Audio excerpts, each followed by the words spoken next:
Yo, people, what's going on? It's Egal Talks Football, and I'm back again with another video. Today, we're going to be talking about Arsenal 3, Lyon 0, and the game went to penalties because every single game in the Super Cup will go to penalties no matter what, and Arsenal won in penalties 2-1. Now, this was an interesting game, might I say. So let's start from the beginning. First things first. Gabriel Magalhaes got the opening goal of the day. It was a rocket header from inside the box from a corner. Great job. Arsenal 1-0 up, and you love to see it. And I think Gabriel Magalhaes is going to have a big second half of the season. I genuinely do believe Gabriel Magalhaes is going to have a crucial part to play with Arsenal second half of the season. Definitely going to play majority of the games. Definitely going to have a lot to prove since he wasn't picked for that Brazil national team. And that is going to be in the back of his mind. I think we're going to see a Gabriel Magalhaes that is on a man on a mission, and he's definitely going to make sure that next time those Brazil international teams are being picked, he's one of the first names on that sheet, hopefully.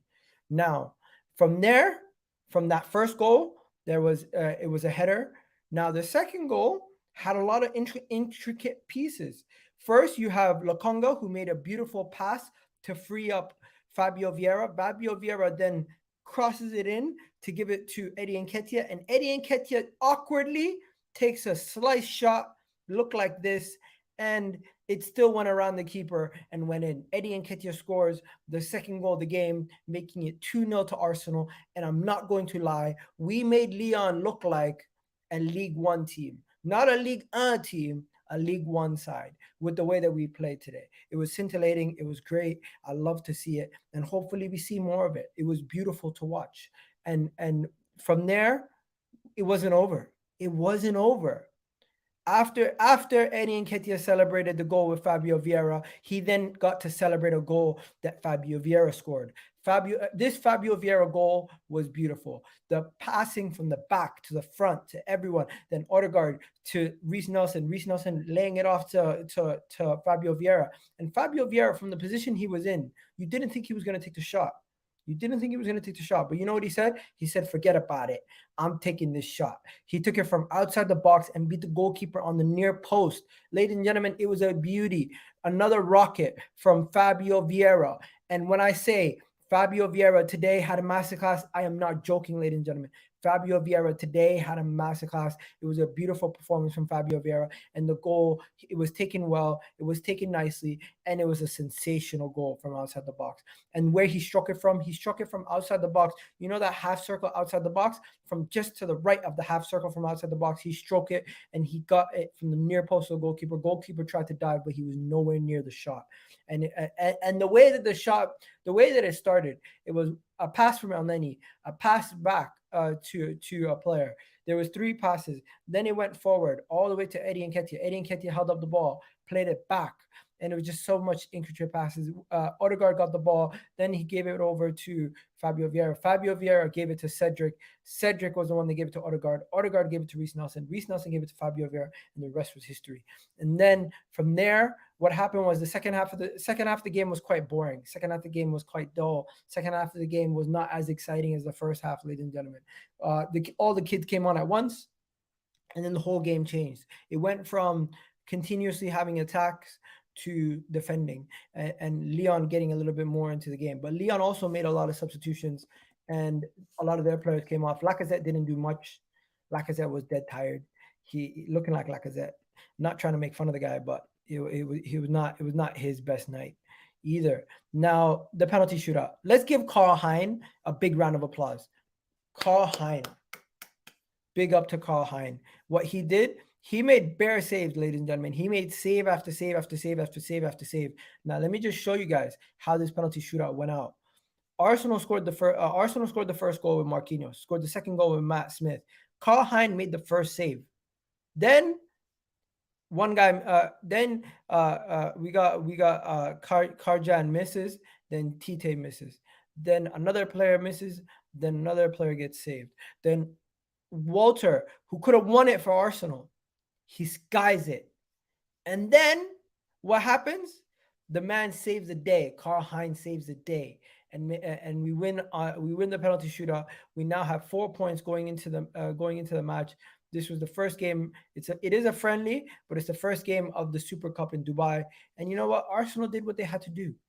I felt like the standout performers in today's game were none other than Fabio Vieira, Lokonga, and Karl Hein. And I felt like everyone played well. There's no real critiques on anyone who played negatively. Big up to you. You didn't even have to. You didn't even write anything. Big up to Steve, man. Really do appreciate the super chat right there. You didn't even say anything. I appreciate the super chat, my guy Steve, with the $9 super chat. Really do appreciate it, my guy. Appreciate it. And guys, don't forget to hit that like button, hit that subscribe button. We are not going nowhere. Now, with that being said, with everything that happened there was a couple other things that needed to be spoken about because Mikel Arteta did speak after the game. When Mikel Arteta spoke after the game, some of the points that he spoke about was he spoke about Jesus' timeline and scale that it could take for him to return. He also spoke about the January transfer window. When asked about the January transfer window, he said there are things that we are trying to do, we need to do, and we will see what we can do to become stronger. Not really telling us much. Not really telling us much. Not really telling us much at all. Big up to you, bro, Steve. Hopefully you can become a member. Also, channel member it doesn't cost that much at all. Mikel Arteta saying this on the January transfer window that basically not giving it away that we are going to sign anyone or not, but he is implying that we potentially could sign somebody in January. Then you also have another one here where he spoke about Martinelli on if Martinelli on Martinelli could play up top. He said we are looking to strengthen the squad. We need options, and we have players available. There's only things that we can try, and we need to do so. When asked if Martinelli could play up top, then you have another one here. When he's asked about the squad and everything else to see what's going to happen with Gabriel Jesus' injury. I feel my squad is really good. Unfortunate that we had injuries, but we will see what we can do to be stronger. That is him implying what we could do in the January window. What affects the team because he gives us so much. Oh, speaking about Jesus' effect. And then the final end, he speaks about the time scale. He doesn't really say anything, honestly. But yeah, what else was there? Then you have this here, Arteta on when Emil Smith-Rowe might be back. Smith-Rowe has returned back to training. He's being processed after the period with real discomfort. So we're giving him time. He's getting closer and closer, so hopefully he'll be ready soon. Another one here on Arteta on the timescale for Jesus. There's no timescale at this moment in time. Some interventions in his knee, and we have to take it day by day, week by week to see where it takes us. That is the situation at this moment in time. So there's no timescale on Jesus. Emil Smith-Rowe is going to be fine. He's just taking it easy. What else do we have?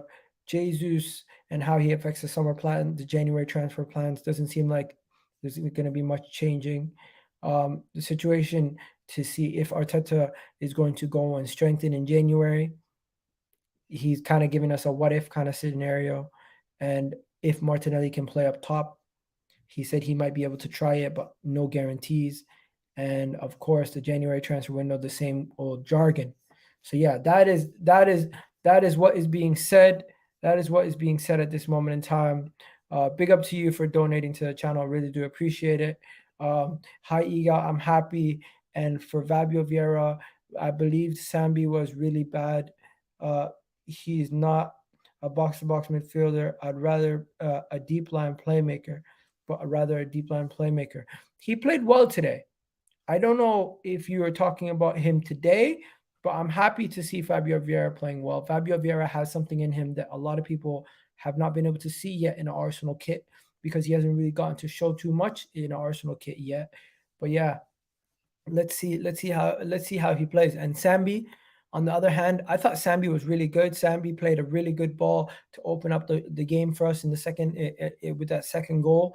And overall, is he a deep line playmaker or is he a box-to-box? I think he's both. He's going to have to develop to become a sole deep line playmaker. But when you play as a lone six, it's different to playing in a double pivot or in a two-man midfield. Majority of his career, he played in a double pivot or a two-man midfield. He never really played in the lone six system. So when he plays by himself, it does kind of leave him isolated and causes more problems for the Arsenal squad. Big up Steve for becoming a member. Really do appreciate it. Guys, you guys can become members. It is extremely cheap. It doesn't cost too much to become a member. So please do consider becoming a squad member if you guys do want to become members. Remember, it is only $2.99 to become a squad member and $1.99 to become an academy member. And it makes sure you get your comments read out. And when you are members, you also get membership perks for membership only streams when I do have them, and when I make the chat membership only chat. Ilyas asked, did Lacazette play? Yes, Lacazette played, but he didn't do much. He played, but he didn't do much. So how's penalties? Penalties were entertaining. They were entertaining, but for the wrong reasons, because it was one of the worst penalty shootouts I've witnessed in a lifetime. By far, one of the worst penalty shootouts I've witnessed in my lifetime. Probably one of the worst. Yeah, definitely one of the worst penalty shootouts I've witnessed in my lifetime. I thought it was quite hilarious, actually, how the penalty shootout went. I wasn't a fan. I wasn't a fan of the penalty shootouts personally. But you know what? It was entertaining. Afterwards, I get it. Why Arteta put all the kids there? It definitely was for a moment for the kids to see what they could do, right? But right now, I think we're pretty much gonna wrap up here. Before we go any further, I'm just going to say there are a couple stories. Apapokano saying which England player he's looking forward to. He says Bukayo Saka. He likes to cut inside and will have to make errors as is possible. We'll be ready. I don't know if that made any sense what I just said, but that was a moment where he was speaking about Bukayo Saka. Let's see what else is there. If there's any other news. Oh, Thomas Partey was in the stadium. Thomas Partey was spotted in the stadium. So Thomas Partey is in Dubai with the first team. As you can see there, Thomas Partey is in Dubai with the first team. Big up Ilyas.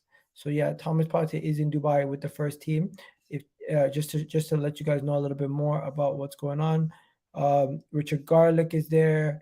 You got a bunch of the whole Arsenal board headed over there for that. Zinchenko.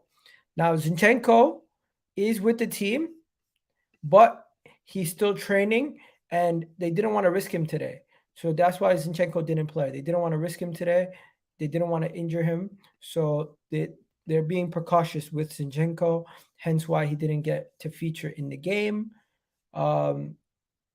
Anybody else? Really, nothing else really to be spoken about. Rumor has it that as per one of the reports, saying that Monaco have bid for Danilo, and we could potentially lose out on this transfer here in Danilo. So we're going to have to move fast. But yeah, that's it for now, guys. Literally not much more to talk about. The game was the game. I'm not going to do player ratings because half team subbed off halfway through the game. But you guys have yourselves a wonderful day. Hopefully you enjoyed the stream. Hopefully you hit that like button, hit that subscribe button, and I'll catch you guys on the flip side for my next video, which is going to be, I'll figure it out. I'll let you guys know when I'm going to do my next video, because right now I'm kind of just playing it ear by ear. But I'll catch you guys soon. Peace. Where is it? Where's the outro? Let me play it.